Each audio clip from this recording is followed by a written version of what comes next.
రంగారెడ్డి జిల్లా ఇబ్రహీంపట్నం మున్సిపాలిటీ పరిధిలోని వినోబా భావే నగర్లో 54వ ప్రపంచ పర్యావరణ పరిరక్షణ దినోత్సవ వేడుకలు ఘనంగా నిర్వహించారు. ఈ కార్యక్రమానికి ముఖ్య అతిథిగా జిల్లా డీఈఓ వెంకటేశ్వర్లు హాజరయ్యారు. ఈ కార్యక్రమం గాంధీ గ్లోబల్ ఫ్యామిలీ ఆధ్వర్యంలో జరిగింది. పర్యావరణ పరిరక్షణ బాధ్యత నేటి విద్యార్థులపై ఉందన్నారు గాంధీ సంస్థల చైర్మన్ గున్న రాజేందర్ రెడ్డి. చెట్ల పెంపకం చేపట్టాలని, ప్లాస్టిక్ వినియోగాన్ని పూర్తిగా నిషేధించాలని విద్యార్థులకు సూచించారు. పర్యావరణ అంశంపై నిర్వహించిన వ్యాసరచన పోటీల్లో ప్రతిభ కనబరిచిన విద్యార్థులకు బహుమతులు అందజేశారు.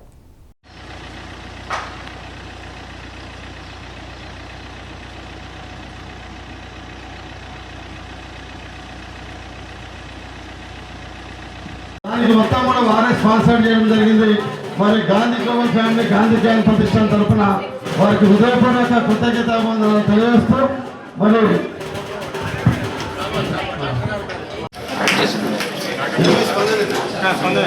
నెక్స్ట్ ఇబ్బంది పడతారు దయచేసి. కాబట్టి అందరూ కూడా 5-10 మినిట్స్ సహకరించాలి.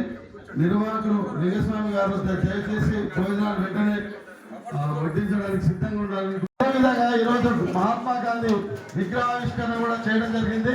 దానికి మొత్తం కూడా వారే స్పాన్సర్ చేయడం జరిగింది. మరి గాంధీ గ్లోబల్ ఫ్యామిలీ గాంధీ జ్ఞాన ప్రతిష్టాన తరఫున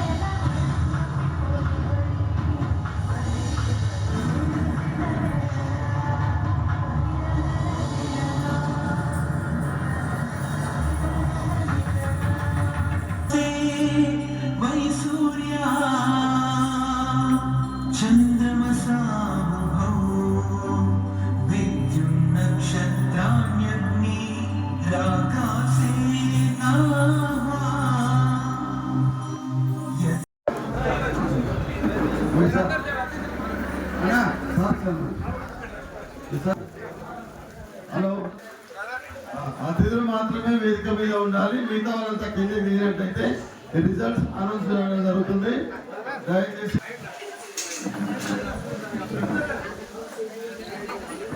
అతిథులు మాత్రం వేదికపై ఉండి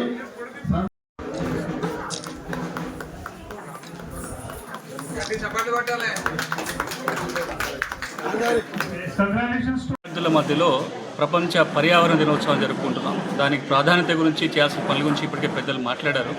కానీ ఒక్క అంశమే గుర్తు చేస్తాం. ప్రకృతి మనం వేరు కాదు అని ఇప్పుడే డాక్టర్ గారు గుర్తు కూడా చేశారు.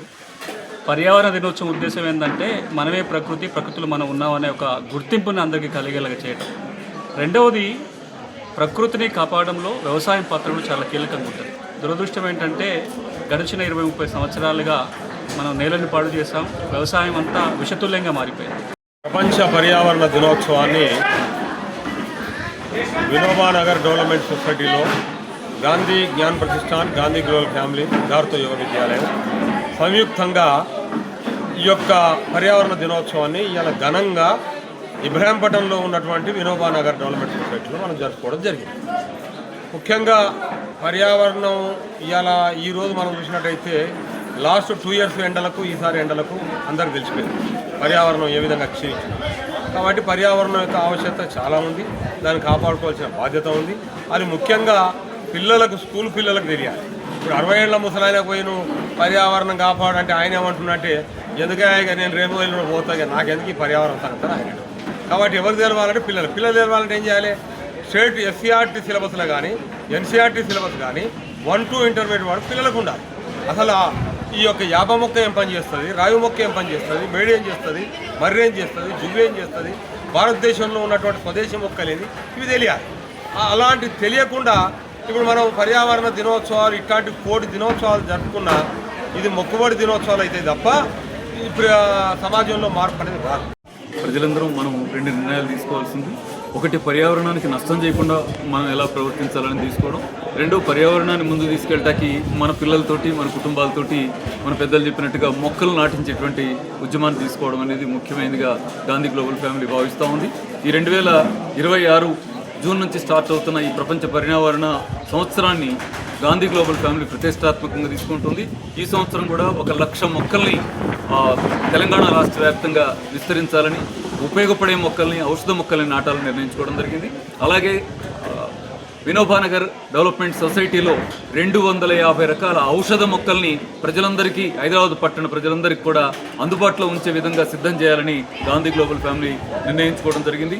అదేవిధంగా ప్రజల్ని వివిధ కాలనీల్లో, వివిధ నగరాల్లో ఇవాళ 1,50,00,000కు పైగా పెరిగిపోతున్నటువంటి మన హైదరాబాద్ పట్టణ జనాభాకి కావాల్సినటువంటి దాన్ని సమకూర్చుకునే పని ఎవరో చేయడానికి లేదు, మనమే సమకూర్చుకోవచ్చు. అందుకే ప్రజలందరికీ గాంధీ గ్లోబల్ ఫ్యామిలీ ఇచ్చే పిలుపు ఏంటంటే, మీరు మీ కుటుంబ సభ్యులు 5 ఉంటే 5 మొక్కలు నాటాలని నిర్ణయం తీసుకోవాలని మనస్ఫూర్తిగా ప్రజలందరూ